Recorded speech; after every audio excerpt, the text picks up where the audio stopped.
여러분 안녕하세요. 딸과 둘이 사는 50대 후반의 여자입니다. 가난하게 살다가 일이 잘 풀려서 지금은 평범하게 살고 있답니다. 제 인생에서 가장 힘들었던 결혼 후 이야기를 풀어보려고 합니다. 절대 평범하지 않고 요지경 같은 날들이죠. 어떤 사연인지 궁금하시다면 꼭 좀 들어주세요. 부탁드리며 시작해 보겠습니다. 저는 어릴 적 시골에서 살았어요. 가난한 집안이었고 자연 속에서 자유롭게 성장하던 시절이었죠. 10살 때부터인가 아주 큰 나무를 올라가서 튼튼한 가지에 걸터 앉아 한눈에 들어오는 마을을 보는 것이 어린 저의 즐거운 놀이였습니다. 그런데 어리석은 제가 몸이 무거워지는 걸 상관하지 않고 나무에 올라 사고가 나고 말았습니다. 저의 몸무게를 버티지 못한 나뭇가지가 부러지면서 땅에 떨어졌답니다. 다리를 크게 다쳤는데 별거 아니라고 생각하고 병원에 가봤더니 수술하고 나서 충격적인 이야기를 들었답니다. 왼쪽 다리에 신경이 끊어졌고 되살리기 어려워 평생 다리를 절면서 살아야 한다는 이야기였어요. 세상에나, 철없이 놀다가 다친 대가가 지나친 형벌을 내려 비극을 맞게 됐습니다. 불편한 다리를 보면 화도 나고 부끄럽기도 했는데 청소년기를 벗어나니 저의 불편한 몸을 아무렇지 않게 받아들였고 부끄러워하지 않으며 잘 지냈습니다. 성인이 되고 난 뒤 술을 좋아하시던 아빠가 간암으로 돌아가셨고 엄마는 떼약볕에서 일하시다 열사병으로 갑자기 돌아가셨어요. 22살에 부모님이 비슷한 시기에 돌아가셔서 매우 충격적이고 비통했죠. 잠시 방황하는 시간을 가지긴 했지만 곧 정신을 차리고 저의 삶을 살았습니다. 하우스 농장을 운영하는 분들이 여러 분 계셨는데 일손이 부족해서 이 집 저 집 불려다니며 일을 했고 적당한 돈을 벌면서 홀로 지냈습니다. 저는 고향 땅을 벗어나지 않고 쭉 혼자 살아가려고 했는데 시골에 농장을 운영하는 어른들이 하나 둘씩 땅을 팔고 떠나면서 제가 일할 곳이 줄어들었습니다. 마을이 재개발된다는 소식까지 들려와서 더는 제가 살 곳이 아니라는 걸 깨달았죠. 그래서 과감하게 고향 땅을 떠나 좀 멀리 있는 시내로 나가 의류공장에 가서 일했어요. 제가 하는 일은 쪽가 위로 실밥을 제거하는 일이었습니다. 일은 크게 힘들지 않았지만 하루에 12시간씩 하니 좀 지치는 정도였답니다. 제 다리에 문제가 있으니 남자는 한 번도 만나지 못했어요. 공장 언니들은 제가 예쁜 얼굴이라 따르는 남자들이 곧 생길 거라고 했는데 그냥 빈말로 칭찬하는 것으로 들렸네요. 그런데 26 나이에 처음으로 남자에게 고백을 받게 됐어요. 상상하는 일이 현실로 일어난 거죠. 저희 공장에 원단을 납품하는 영업 직원이었는데 절 보고 반했다며 커피 한잔 하자고 하더군요. 모태솔로인 저는 그저 좋다고 쪼르르 달려가서 그 일을 만나 데이트를 했습니다. 그런데 제가 앉아있던 것만 봐서일까요? 쩔뚝대며 카페에 들어가는 절 보고 남자가 놀란 눈을 하더군요. 제 다리 보고 놀라셨군요. 미리 알았더라면 저에게 커피 마시자고 안 했겠죠? 불편하시면 그냥 나갈까요? 아닙니다. 전 그냥 어디 다치셨나 해서 놀란 거예요. 선천적으로 불편하신 거면 제가 실수했네요. 죄송합니다. 선천적인 건 아니고 어릴 적에 나무 위에 올라가서 놀다가 떨어져서 이렇게 됐어요. 철이 많이 없을 때 사고가 났었어요. 아, 그러시구나. 시골에서 살았다고 하셨죠? 네. 고향이 완전 촌이었는데 지금은 재개발이 돼서 알아보기 어렵게 변했더라고요. 재개발로 고향의 아름다운 모습이 사라졌구나. 사실 저도 시골 출신이에요. 고아원에서 자라 20살에 독립해서 여태껏 원단 영업사원으로 일하고 있는 겁니다. 고하셨어요? 구김살 없고 항상 밝으셔서 사랑을 많이 받고 자라신 줄 알았어요. 고아원에서 형과 누나들 그리고 원장님 부부가 많이 사랑해줬죠. 그래서 고아원에 나온 게 부끄럽지 않아요. 저에겐 자랑입니다. 그이는 정말 밝고 쾌활한 사람이었습니다. 대화하는 내내 제 입이 웃고 있는 걸 깨닫고 꼭 제 남자로 만들고 싶었어요.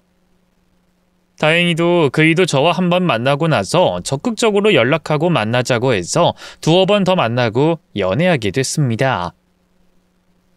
처음 남자를 사귀는 거라 많이 서툴렀는데 그가 잘 리드해줘서 재밌게 잘 따라다니며 즐거운 추억과 사랑을 함께 나눴답니다. 반년 정도 사귀었을 때 그이가 저에게 프로포즈까지 했어요. 선이야, 우리 사귀는 거 말고 아예 같이 사는 건 어때? 뭐? 동거? 아니, 우리가 결혼할 형편이 안 되니까 일단 혼인신고부터 하고 살림 차리면 우리 둘이 돈을 같이 모으면 금방 형편이 좋아지지 않을까? 내 선배들이 그러는데 돈은 결혼하면 모인다고 하더라고. 물론 선이 너랑 결혼하고 싶은 생각은 처음 만난 순간부터 했었어. 그 정도로 깊게 생각해 준 거야?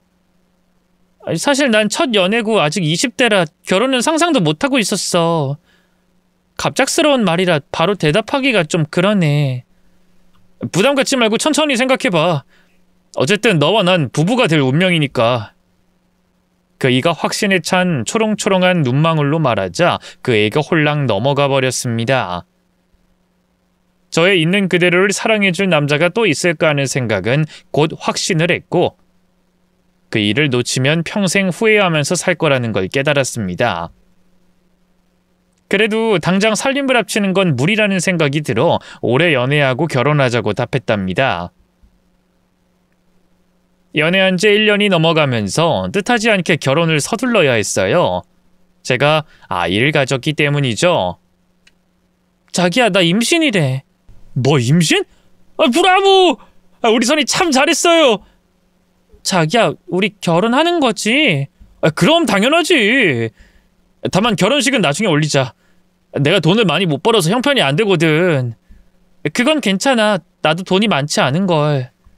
그래, 그럼. 나만 믿고 따라와. 오빠가 돈 많이 벌어서 여왕님처럼 살게 해줄 테니까.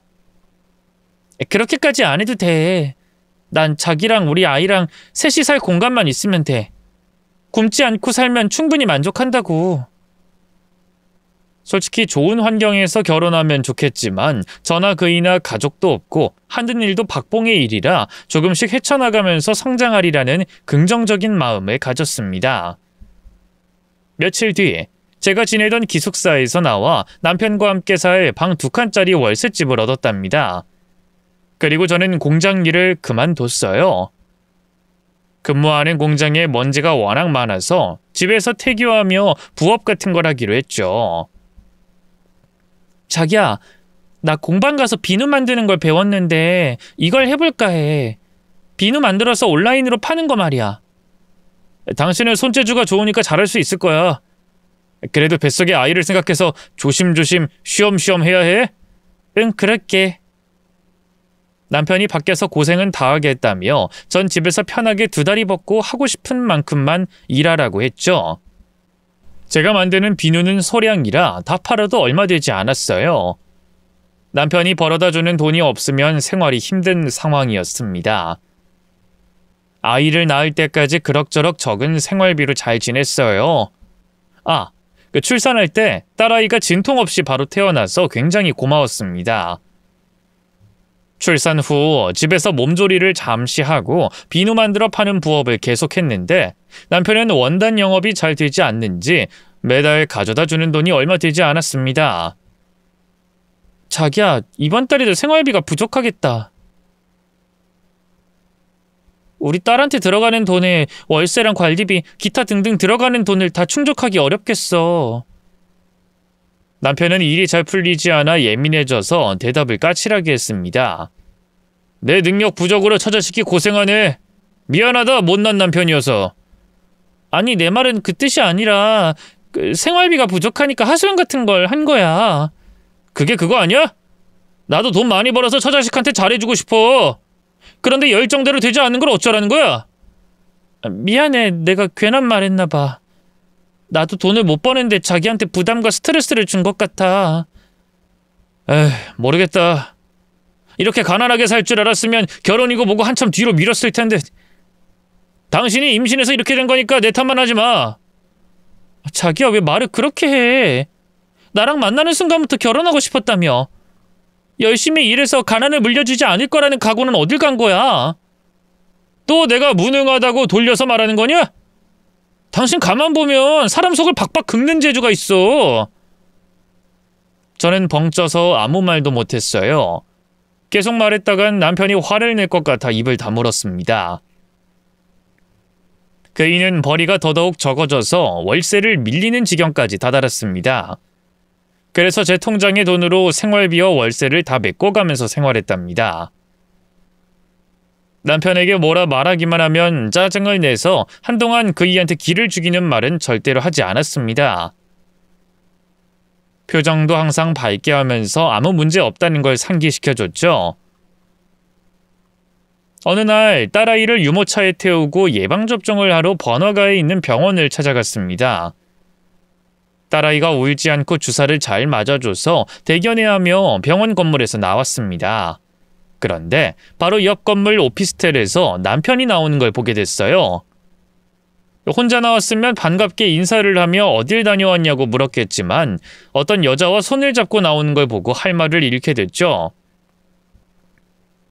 눈을 마주친 남편은 인상을 팍 구기며 저를 위아래로 훑어보더군요. 당신 뭐야? 혹시 날 미행이라도 한 거야? 아니, 우리 딸 예방접종이 있어서 병원에 왔어. 수진이 주사 맞추러? 아이, 근데 타이밍 참 더럽네. 자기야, 이 여자는 누구야?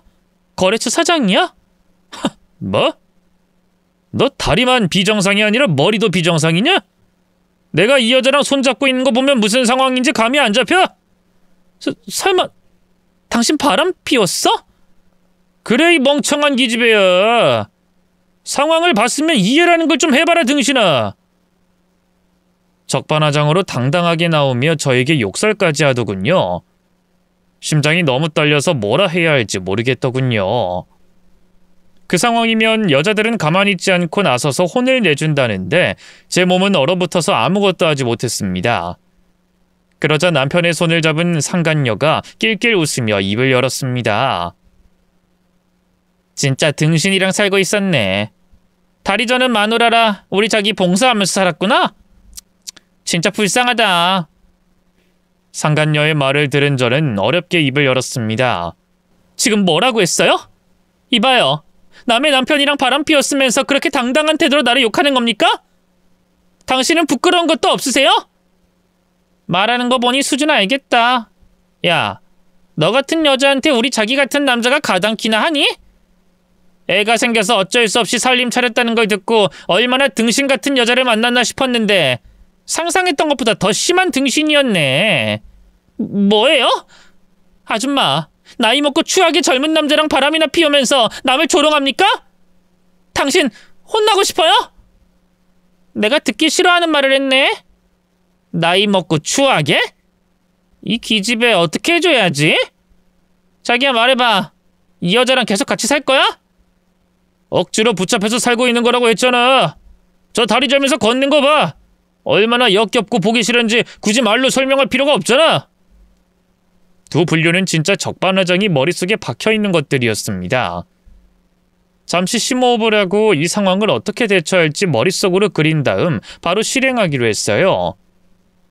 먼저 상간녀의 머리채를 잡고 때려주려고 마음먹었답니다. 쩔뚝대는 다리로 다가가면서 두 손을 뻗자 상간녀가 종종 걸음으로 피해 다니며 저를 조롱하더군요. 파! 야, 바보처럼 굴어서 날 잡아보겠다고? 지금 술래잡기라도 하자는 거야? 그래, 잡아봐. 다리 절면서 할 수 있는지 보자고. 거기서! 당신 내가 가만 안 둘 거야. 거기 멈춰. 싫은데 네가 알아서 잡아봐. 왜? 저는 다리로 날 못 잡겠지? 진짜 가만 안 둘 거야. 거기서! 상간녀는 저를 피해 이리저리 도망을 다니면서 계속 조롱했고 저는 끝까지 잡지 못했습니다. 그러다 비난의 화살을 바꿨습니다. 남편에게 다가가 멱살을 잡았습니다. 당신 이러고도 무사할 것 같아? 나랑 딸을 두고 바람 피워? 가만 안 두겠어. 이 등신이 감히 내 멱살을 잡아? 너 돼지고 싶어 환장했냐? 그래. 남편이 바람난 걸 보니 두 눈이 돌아가서 제정신 차리기 힘들어. 그러니까 당신 혼 좀 나봐. 그이의 따귀를 날리려고 하자 제가 먼저 맞았습니다. 중심을 잃고 바닥에 쓰러지고 말았죠. 아이고 이 등신아, 그러게 왜 덤비고 그러냐? 당신 내가 요즘 집에도 늦게 들어가고 대화도 안 하는 걸 보고 뭐 느낀 거 없어? 일하는데 스트레스가 있는 거라 생각했지 이렇게 바람나서 그랬던 건 줄은 몰랐네. 내가 바보였지. 아주 잘 아네, 당신 바보라는 거. 그런 당신과 같이 사는 건 이젠 더 못하겠어. 그러니까 이혼하고 끝내자. 난 여기 돈 많고 예쁜 애인이랑 같이 살 거야. 오늘 당신 만난 게 잘된 일인 것 같네. 나쁜 놈. 당신은 사람도 아니야. 처음엔 뭐든 다 해주겠다고 여왕처럼 모시면서 살겠다더니 결과가 바람이야? 당신 처자식 버리고 저 여자랑 살면 행복할 것 같아? 아니, 하늘이 가만두지 않을걸? 멍청한 기집애야. 고작 한다는 말이 하늘이 어쩌고냐? 아이 그래, 내가 벌을 받든 말든 알아서 할 테니까 빨리 이혼하자. 내가 누구 좋으라고 이혼해? 당신은 끝까지 불륜 딱지 달고 살 거야. 그리고 두고두고 괴롭히고 복수해 줄 거라고. 에휴, 아니 무슨 드라마 쓰냐? 니깎게 뭘 할 수 있다고 복수 타령이야. 아, 이혼 안 해줄 거면 마음대로 해. 어차피 난 이제 당신한테 마음 떠버렸고 애인이랑 같이 본격적인 새 인생 살 계획이니까. 그럼 거기 넘어져서 계속 빌빌거리고 있어라. 우린 간다. 나쁜 놈, 거기서! 야, 늙은 아줌마, 거기서! 아직 끝나지 않았어! 제대로 붙어보자고! 상간녀는 끝까지 절 조롱하더군요. 일어나서 잡아봐. 왜? 쩔뚝대는 다리론 잡기 어려워? 얼른 잡아보라니까? 멍청한 등신아! 다시 힘들게 일어나서 두 불륜을 잡으려고 몇 걸음 쫓았는데 택시를 타고 사라지더군요.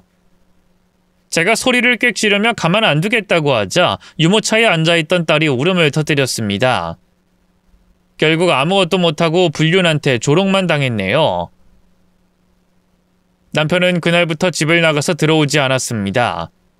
오피스텔 건물로 찾아가 어렵게 몇 호에 사는지 알게 되어 초인종을 눌러봤는데 안에는 아무도 없었답니다.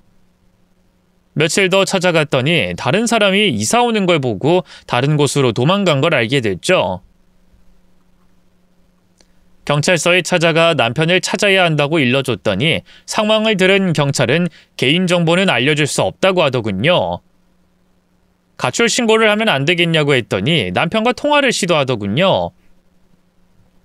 그리곤 저와 연락하고 싶지 않다며 집에 가서 기다리고 가정의 일은 알아서 해결하라는 답변을 들었답니다.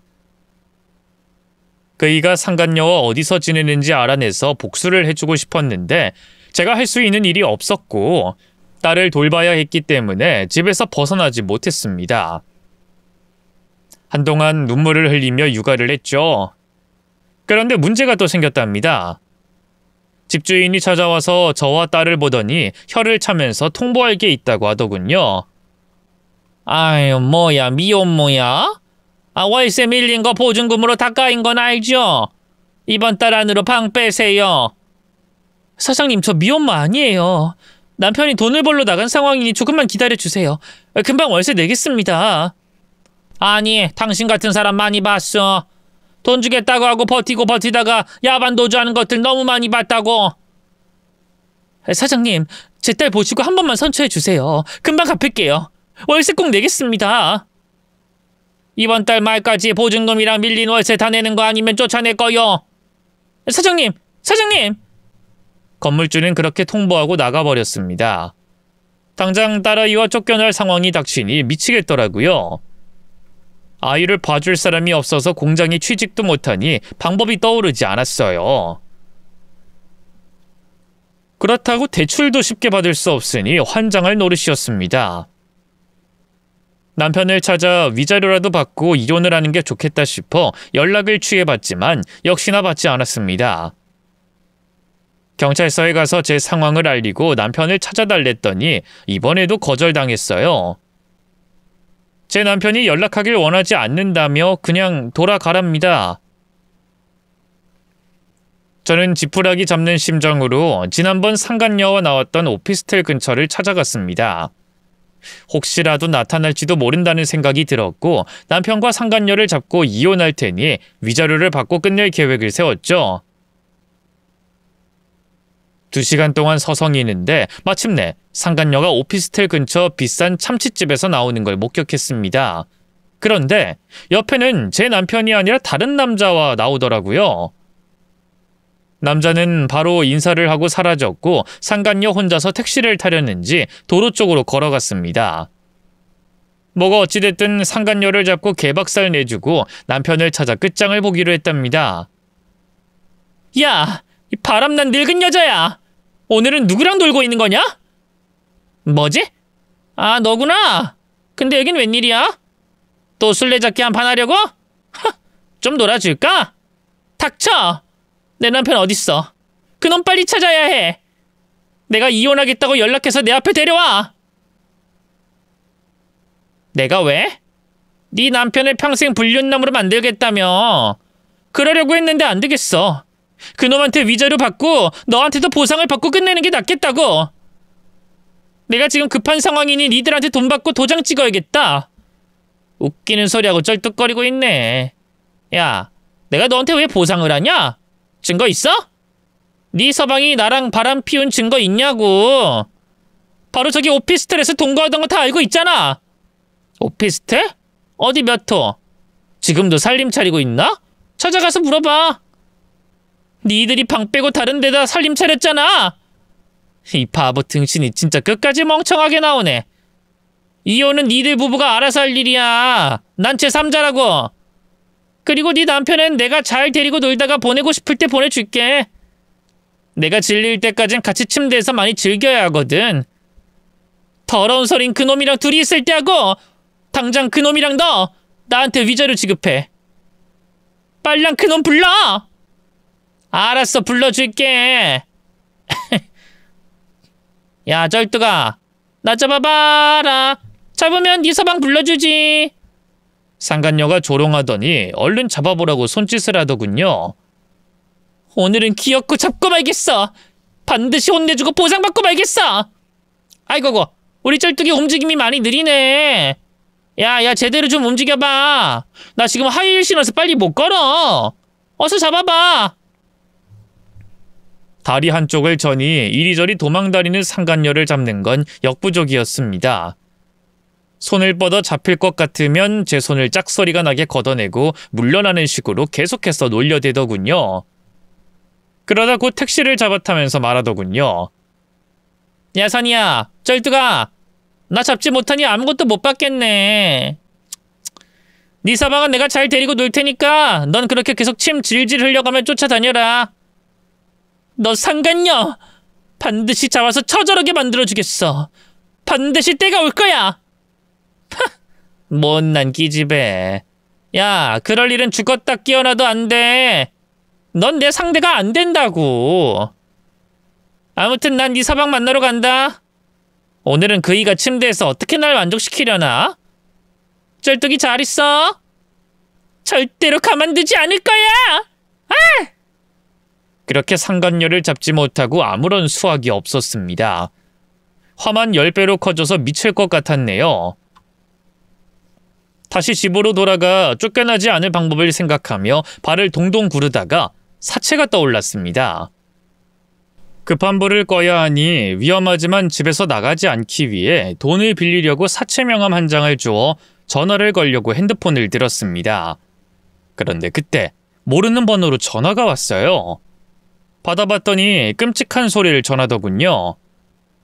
딸을 데리고 병원에 도착했고 아이를 간호사한테 잠시 맡기고 영안실로 내려가 남편이 맞는지 확인했습니다. 그이가 맞더군요. 새로 살던 오피스텔에서 추락사했다네요. 처자식을 버리고 바람 피우더니 참 꼴 좋더군요. 슬프지도 않았고 조금의 동정과 안타까움도 느껴지지 않았습니다. 남편이 보험을 들어놓은 게 없어 받을 건 하나도 없었습니다. 그이가 그렇게 허무하게 떠나고 전 다시 현실을 마주했습니다. 집에서 쫓겨날 게 두려워서 하루빨리 돈을 빌리려고 사채업자한테 전화를 걸었어요. 그런데 요즘 사채는 아무나 해주지 않나 봅니다. 제가 직업도 없고 담보 같은 것도 없으니 당장 돈을 빌려주기 어렵다는 답을 들었습니다. 부업으로 하던 비누 파는 일을 부랴부랴 팔아봤지만 밀린 월세와 보증금을 충당하기에는 한참 부족했답니다. 곧 월말이 왔고 집주인이 나가라고 통보하며 새로운 세입자를 데리고 왔어요. 하루 시간을 줄 테니 방을 빼라고 했죠. 눈물을 흘리며 빌어봤지만 통하지 않았습니다. 결국 다음날 짐을 빼고 쉼터나 기관에 들어갈 생각을 했답니다. 얼마 되지 않는 짐을 빼고 딸을 유모차에 태워서 기관에 찾아가려고 하는데 제 앞에 엄청 고급스러운 외제차 한 대가 멈추더군요. 저기 실례합니다. 이선희 씨가 맞으십니까? 네, 그런데요. 전 왠지 모르게 무서워서 뒷걸음질을 쳤습니다. 저는 이상한 사람 아닙니다. 이선희 씨와 따님을 모셔오라는 명령을 받고 온 운전기사입니다. 운전기사요? 누구의 운전기사요? 날 어떻게 아는 거죠? 남편이 바람났고 얼마 전 추락사했죠. 그건 또 어떻게 아시는 거죠? 이선희 씨, 이 아이는 회장님이 키우실 겁니다. 책임지겠다고 하시니 저와 같이 가주시죠. 확실하게 말하자면 좀 가까이 오세요. 누가 들으면 안 되는 이야기라. 운전기사가 귓속말로 누구의 심부름인지 왜 저희 모녀를 데리러 왔는지 이야기를 자세히 해주더군요. 이에 저는 고개를 끄덕이고 운전기사의 차에 딸과 함께 올랐습니다. 1시간을 넘게 달려 대저택에 도착했어요. 으리으리한 대문과 마당을 지나 멋들어진 집 안으로 들어갔습니다. 이윽고 절 기다리고 있던 남자가 엷은 미소를 지으며 환영 인사를 해주더군요. 처음 뵙겠습니다. 전 이주연의 남편입니다. 선희 씨 남편과 바람난 여자요. 네, 운전기사님께 들었어요. 제 남편과 아저씨 마누라가 바람났다면서요? 그 여자가 이런 대궐 같은 집에 사는 여자인 줄은 몰랐네요. 아무튼 저나 아저씨나 똑같은 피해를 입었네요. 근데 제 남편은 이미 저 세상에 갔어요. 저랑 아저씨가 만나서 무슨 말을 해야 하는지 모르겠네요. 제 딸의 미래를 책임진다는 말은 무슨 뜻인지 듣고 싶어서 왔습니다. 제가 지금 많이 힘든 상황이거든요. 이선희 씨, 숨 좀 돌리세요. 마음이 급한 건 알겠지만 일단 앉아서 차부터 한잔하시죠. 당장 갈 곳이 없으니 제가 횡설수설했고 그 남자가 차를 한 잔 권해서 소파에 앉았습니다. 따뜻한 홍차를 들이키자 절 부른 이유를 일러주더군요. 제가 누군지 모르시죠? 기업의 회장입니다. 물론 대기업 같은 곳은 아니고 변두리에 있는 작은 회사입니다. 부자인 건 알겠네요. 집만 봐도 높은 분인 건 알겠어요. 네, 대충 소개를 했으니 선희 씨를 부른 이유를 말씀드릴게요. 남편이 추락사한 건 아실 테죠? 그럼요. 영안실 가서 다 들었습니다. 네, 근데 말입니다. 단순 추락사가 아닙니다. 제 아내가 해치고 도망간 것 같아요. 뭐라고요? 경찰 말로는 오피스텔에 남자 혼자 있었다고 했는데요. CCTV에 남편 말고는 아무도 없었다고 했어요. 제 마누라가 사고치고 돈 주고 사람 써서 증거를 없앤 모양입니다. 경찰들도 석연찮은 걸 느꼈는데 아무런 증거가 없으니 단순 사고로 종결지었더군요. 그런데 전 압니다. 내 마누라가 저지르고 도망갔다는 걸요. 그렇게 무서운 짓을 했을까요? 아니, 무슨 이유로요? 아저씨한테 바람나는 걸 들켜서 제 남편을 없애버리기라도 한 건가요? 그게 아니라 남편이 또 다른 여자를 만난 것 같습니다. 제가 알아본 바에 따르면 선희 씨 남편이 제 아내 말고도 다른 돈 많은 여자를 사귀고 있었어요. 참나, 기가 막혀서. 그 인간 진짜 웃기는 놈이네요. 그런 바람기 있는 놈과 결혼한 게 열받아 죽을 것 같아요. 그러시겠죠. 아무튼 선희 씨 남편이 또 다른 여자와 바람을 피우다 내 아내한테 걸렸고 화가 난 아내는 사고를 친 거죠. 홧김에 오피스텔 창문으로. 저는 남편이 저지른 짓도 어이가 없고 상간녀가 한 짓도 이해 불가했습니다. 그리고 침착하게 제 앞에서 말하고 있는 늙은 남자도 이상해 보였습니다.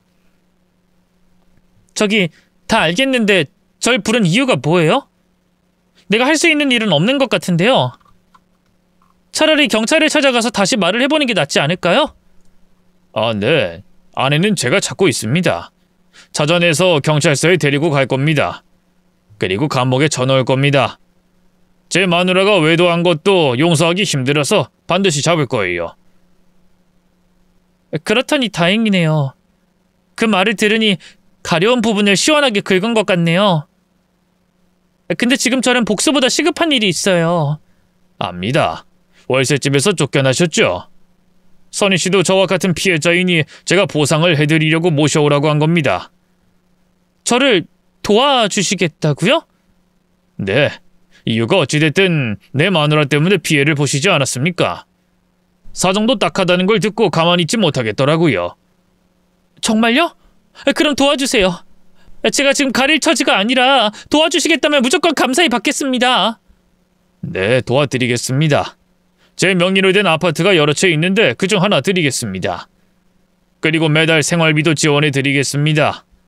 세상에, 저 지금 꿈꾸는 거 아니죠? 네, 꿈 아닙니다. 도와줄 사람은 도와드리고 벌 줄 사람은 벌을 줘야죠.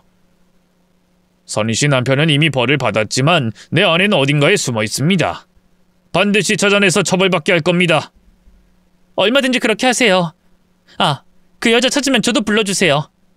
혼내주고 싶은데 제 다리가 불편해서 제대로 응징을 못 해준 게 한이거든요. 그거 좋은 생각이네요. 알겠습니다. 그럼 어디서 지낼지 의논을 해보죠. 제가 가진 아파트 중에 하나 고르시면 되겠습니다.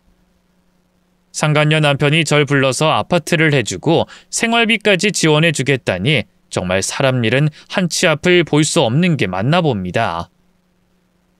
당장 쫓겨나서 앞길이 막막한데 구원의 동아줄이 내려와서 이렇게 살게 됐네요. 저는 아파트 한 곳을 선택하고 운전기사님의 차를 타고 그곳으로 이동했습니다. 집안은 엄청 넓었고 가구도 꽉 차 있었습니다. 우와, 진짜 여기서 살아도 되는 거예요? 네, 회장님이 주신 집이니 이선희 씨가 주인입니다. 원래 회장님이 남에게 많이 베푸는 분인가요? 솔직히 그렇진 않습니다.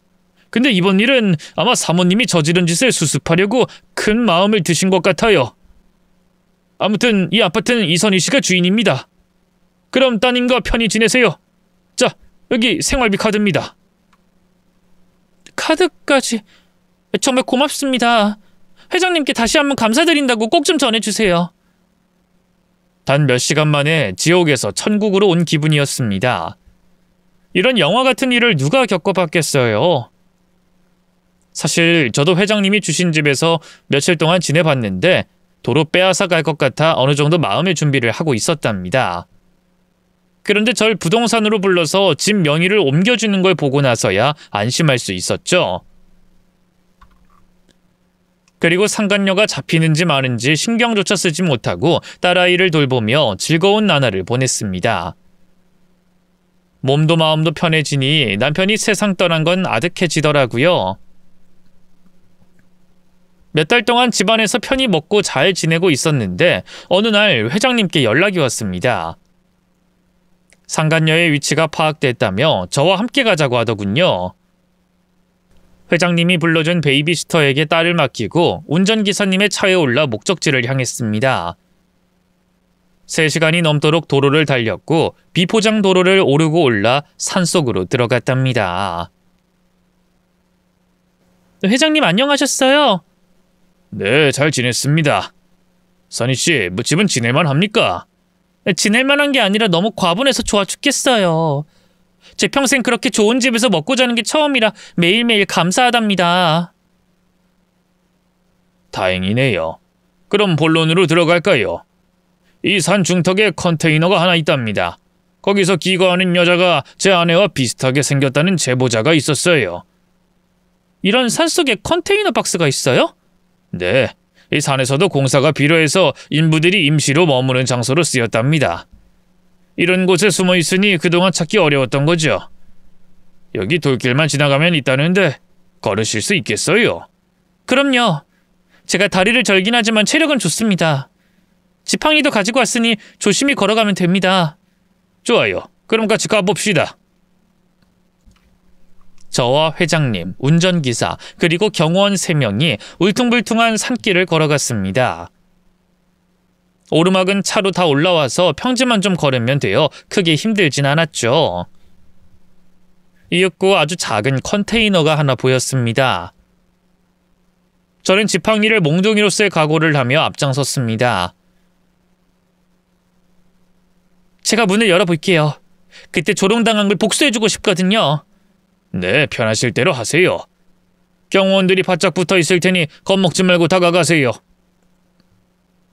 컨테이너 철문의 손잡이를 돌려서 열었더니 그 안에서 음식 썩은 내가 심하게 나더군요. 쓰레기 더미가 있는 걸 보니 사람이 지내던 걸 쉽게 알 수 있었답니다. 그런데 컨테이너 안에는 아무도 없었어요. 회장님, 아무도 없는데요? 발소리를 듣고 어디에 숨은 것 같은데. 경호원들, 흩어져서 찾아봐. 젊은 세 남자가 서둘러 주변을 돌아다녔고 저와 회장님은 가만히 서서 기다렸습니다. 하지만 1시간이 지나도 상간녀를 찾지 못했어요. 회장님, 딴 데로 튄 모양인데요. 아니면 제보한 사람이 잘못 본 거 아닐까요? 생활 흔적이 있으니 누가 있던 걸 확실한데 주변에도 없으니 이미 도망간 것 같네요. 아쉽지만 오늘은 여기서 절수해야겠네요.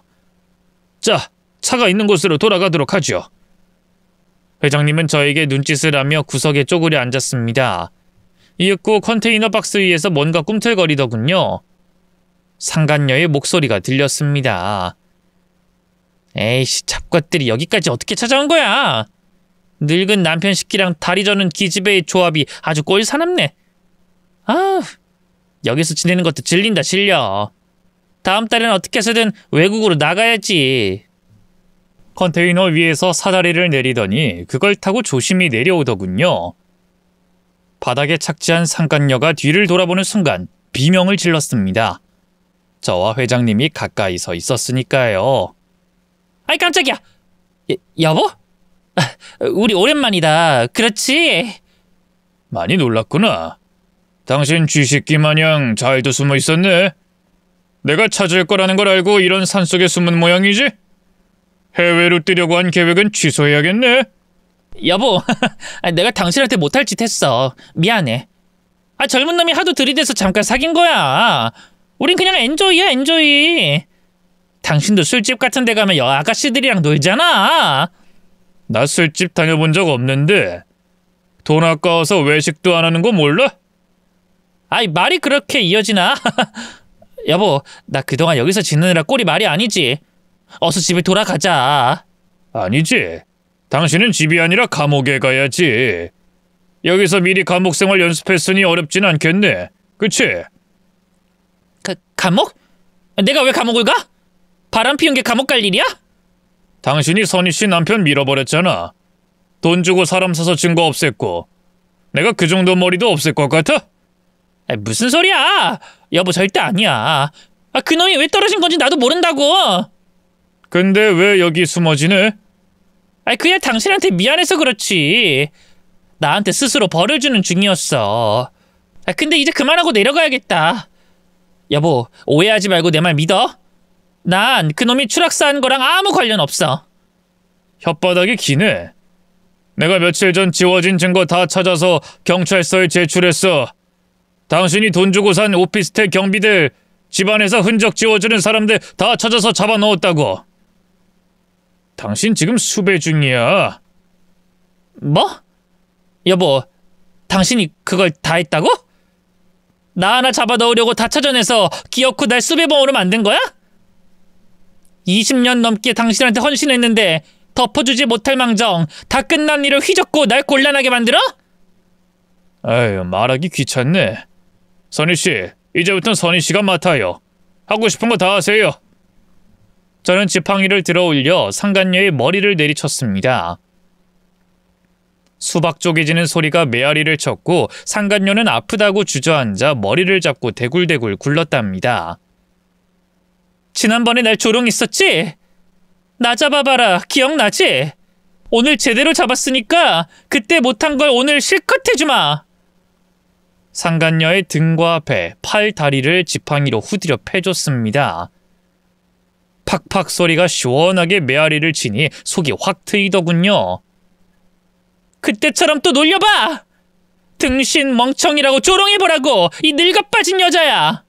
아이, 그만해! 네 남편이 먼저 날 꼬셨다고! 돈 많은 거 알고 접근해서 나랑 살림 차리자고 한 게 그놈이란 말이야! 젊은 남자가 꼬시는데 안 넘어가겠냐? 그래, 잘했다. 덕분에 내 남편이 어떤 놈인지 하루라도 더 빨리 알게 됐고 천벌받았으니까. 그럼 된 거잖아. 아, 그만 좀 때려. 아파 죽겠다고. 아니, 내 남편이 내 응징을 받지 못하고 지옥 갔으니 그놈 목까지 다 맞아야 해. 늙은 아줌마, 오늘 제대로 날 잡았어. 짐승처럼 네 발로 기어서 하산하게 해줄게. 쩔뚝이 이 기집애야.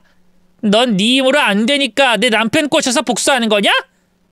야, 그래봤자 넌 아무것도 아니야. 내 남편은 결국엔 날 용서하고 받아줄 거라고. 넌 내가 제대로 피 말리게 해줄 거야. 각오 단단히 하라고. 아직도 분위기 파악 못하네. 이 상간녀, 감옥에 보낸다는 게 거짓말 같지? 그래, 그렇게 희망적인 생각이나 하면서 계속 참아자라. 저는 지팡이로 몽둥이 찜질을 제대로 해줬답니다. 하도 많이 때리니 경호원들이 말리기까지 했죠. 회장님도 더 심하게 뺐다간 저도 문제가 생길 수 있다며 그만하라고 말씀하셨습니다. 선희씨, 그만하면 됐습니다. 이 여자 이제 감옥에 들어가서 영영 나오지 못할 테니 그 정도로 만족하세요.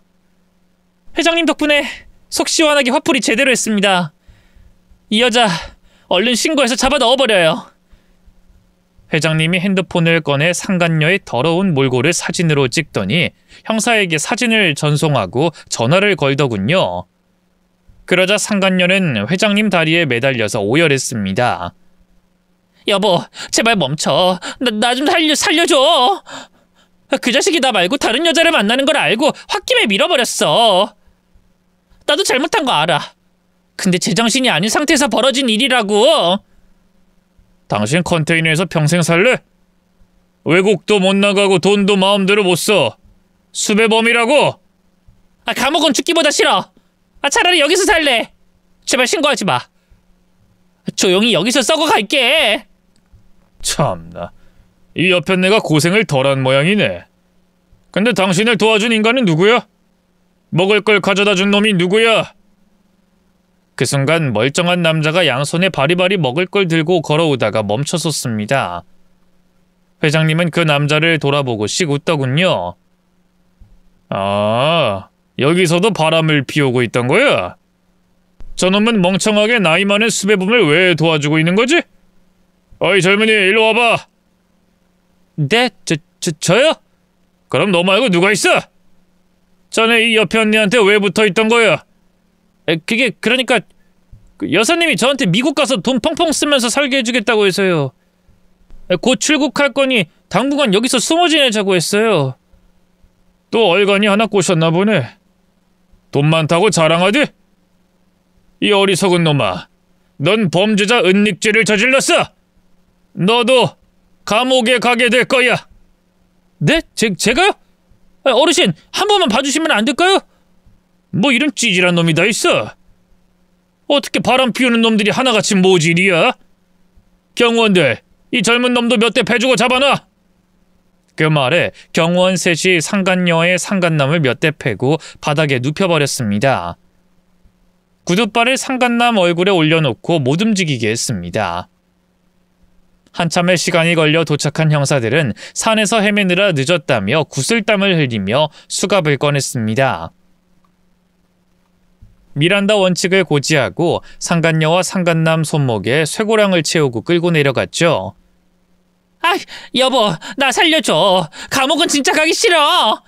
나 찬바닥에서 자다가 입 돌아간단 말이야. 이 옆에 내야, 이런 곳에서 살아봤으니 연습은 충분히 됐을 거야. 감옥도 다 사람 사는 데니까 거기서 평생 먹고 자고 벌 받으면서 살아. 여보, 나 다시 돌아갈래. 그렇게 상간녀는 경찰서로 끌려갔고 검찰 조사를 받고 남편을 해쳤다고 자백했답니다. 다시는 세상 밖을 볼 수 없고 감옥에서 썩어야 한다는 선고를 받고 끝장이 나버렸네요. 영화 같은 사건이 지나가고 저는 다시 고급스러운 집으로 돌아가서 딸과의 시간을 만끽하며 지냈습니다. 얼마 뒤에 처음으로 제가 사는 집에 회장님이 찾아오셨어요. 회장님 덕분에 잘 지내고 있습니다. 그새 따님이 많이 컸네요. 머리카락도 새까맣게 많이 자랐고 이목구비도 뚜렷해졌네요.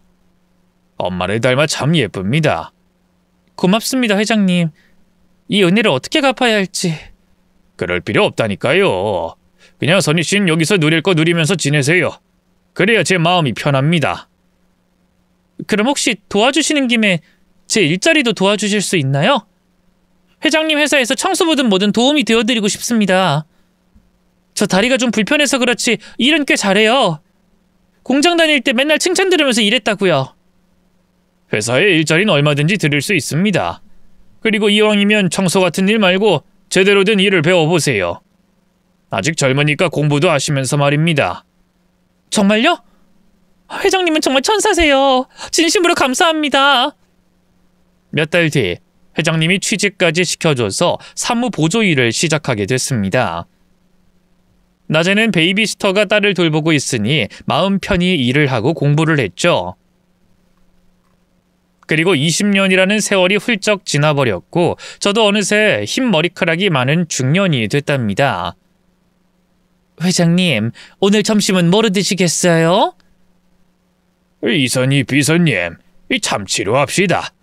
비서님도 같이 먹읍시다. 참치 좋죠. 감사합니다, 회장님. 아, 비서님, 그 딸이 명문대에 들어갔다고 했죠? 네, 그 딸애가 똑똑해서 대학을 잘 들어갔어요. 따지고 보면 다 회장님 덕분이죠. 별 말씀을. 따님이 나중에 졸업하면 저희 회사로 오라고 하세요. 연봉 많이 줄 테니까 다른 데 가지 말라고 일러주세요. 회장님은 저희 모녀 인생을 끝까지 책임지려고 하시는군요. 도대체 이렇게까지 하는 이유가 뭐예요? 이유가 따로 있겠습니까? 이선희 비서님은 나의 벗 아닙니까? 지난 20년 동안 열심히 살아줬고 내 옆에서 많은 도움이 되어주셨잖아요. 비록 과거에 우리 둘이 엮인 좋지 않은 큰 사건으로 인해 알게 됐지만 그래도 인연이라고 생각합니다. 아무튼 잘 살아줘서 고맙습니다. 저는 오랜 시간을 회장님의 비서로 일해왔고 앞으로도 동료이자 친구로 지내기로 했답니다. 혹시 연인으로 발전했을 거라고 예상한 분들도 계실 텐데 그렇진 않습니다. 회장님도 상간녀에게 배신당하고 나서 재혼 생각은 꿈도 꾸지 않으셨어요. 저 역시 마찬가지고요. 그래서 우정을 지금까지 잘 유지하고 있답니다. 어릴 적 가난했던 시절에 제가 이렇게 성공한 삶을 살게 되어 회장님께 감사 인사를 전하고 싶네요. 회장님, 덕분에 딸과 잘 먹고 잘 살고 있습니다. 고맙습니다. 제 이야기는 여기서 그만 그쳐야겠네요. 다음에 좋은 일이나 큰 사건이 또 터지면 사연의 문을 두드리도록 하겠습니다. 끝까지 들어주신 분들께 깊이 감사드립니다. 모두 좋은 하루 보내세요.